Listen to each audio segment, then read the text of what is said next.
নমস্কার, কৃষ্ণ টক্স বাংলা চ্যানেলে আপনাদের স্বাগতম। আপনাদের সঙ্গে আছি আমি শ্রী মিলন দেবনাথ। আজকের ভাবনা, অসীম শক্তির সন্ধানে। মানুষের জীবনের পরম সত্য হলো এই জগতের প্রতিটি মানুষই কোনো না কোনো শক্তির সন্ধান করছে। কেউ খোঁজে সাফল্যের শক্তি, কেউ খোঁজে সুখের শক্তি, আবার কেউ বা বাহ্যিক প্রভাব প্রতিপত্তি অর্জনের শক্তি। কেউ মনে করে অর্থই সব শক্তির মূল, আবার কেউ মনে করে শারীরিক সক্ষমতাই শ্রেষ্ঠ। কিন্তু এই সমস্ত অনুসন্ধানই যেন মরীচিকার মতো। আমরা প্রায়শই ভুলে যাই যে আমাদের মনের গভীরে সুপ্ত অবস্থায় আছে এক অসীম আধ্যাত্মিক শক্তি। এটি কেবল কোনো সাধারণ মানসিক সক্ষমতা নয়, এটি হলো দিব্য চেতনার স্ফুরণ।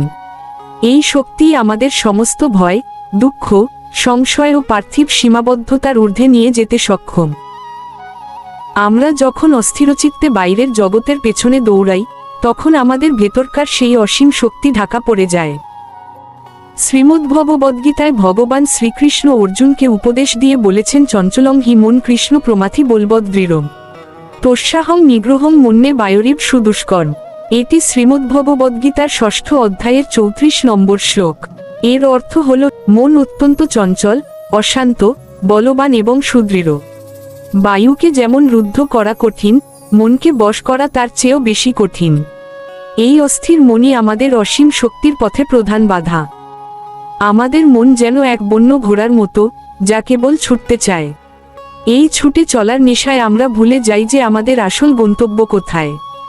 আমরা যখন অনিত্য বস্তুর প্রতি আসক্ত হই, তখনই আমাদের প্রকৃত স্বরূপ আড়াল হয়ে যায়। কিন্তু শ্রীকৃষ্ণ আশ্বাস দিয়েছেন যে অভ্যাস ও বৈরাগ্যের মাধ্যমে এই মনকে বশ করা সম্ভব। যখন আমরা আমাদের মনকে পরমাত্মায় স্থির করি, তখনই আমরা অসীম শক্তির আধার হয়ে উঠি। অভ্যাসের অর্থ হল নিরন্তর চেষ্টা, আর বৈরাগ্যের অর্থ হল অনিত্য বিষয়ের প্রতি আসক্তি ত্যাগ করা। এই দুইয়ের সমন্বয়েই জাগে প্রকৃত আত্মশক্তি। একটি ক্ষুদ্র শিক্ষামূলক কাহিনী। প্রাচীনকালে এক সাধক একবার বনের নির্জনতায় কঠোর তপস্যা করছিলেন। তিনি বছরের পর বছর নিরাহার থেকে কঠোর পরিশ্রম করছিলেন, কিন্তু তার মনে হতো তিনি এখনো শক্তির অভাব বোধ করছেন। তার চোখে মুখে ছিল ক্লান্তির ছাপ আর হৃদয়ে ছিল অতৃপ্তি। একদিন এক জ্ঞানী পথচারী তাকে জিজ্ঞাসা করলেন, তুমি কি খুঁজছ? সাধক উত্তর দিলেন, আমি সেই অসীম শক্তি খুঁজছি যা দিয়ে আমি জগৎকে জয় করতে পারি, যা দিয়ে আমি সকল বাধা অতিক্রম করতে পারি। জ্ঞানী পথচারী মৃদু হেসে বললেন, তোমার কি মনে হয় একটা পূর্ণপাত্রে আর জল ধরে?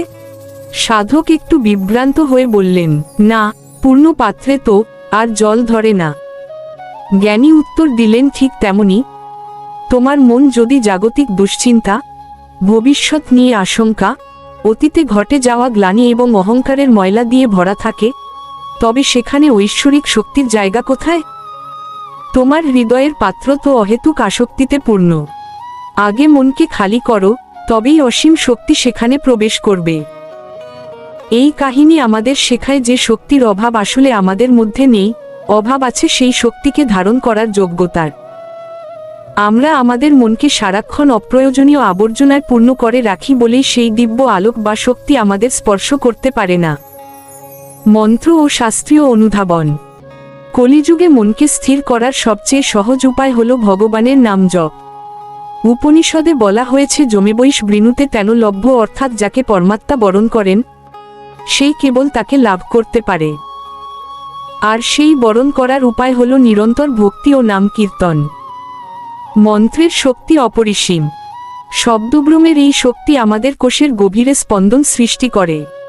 প্রতিদিন যদি আমরা একাগ্রচিত্তে ও নমো ভগবতে বাসুদেবায় বা হরে কৃষ্ণ কৃষ্ণ কৃষ্ণ হরে হরে, হরে রাম রাম রাম হরে হরে জপ করতে পারি, তবে আমাদের মনের অস্থিরতা দূর হয়।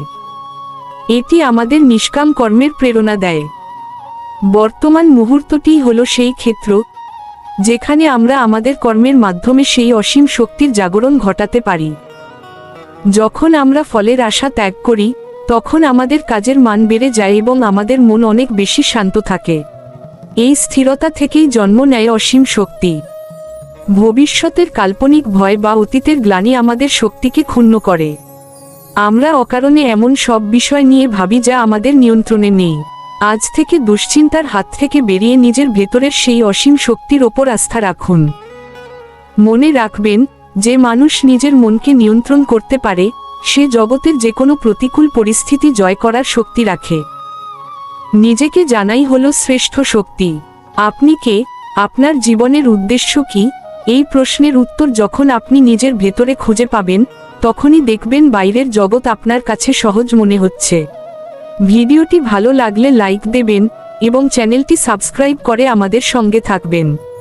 প্রতিদিন রাত 8টায় আমাদের নতুন ভিডিও প্রকাশিত হয়, তাই প্রতিদিন রাত 8টায় আমাদের সঙ্গে যুক্ত হতে ভুলবেন না। সবার কল্যাণ হোক। শ্রী মিলন দেবনাথ। হরে কৃষ্ণ।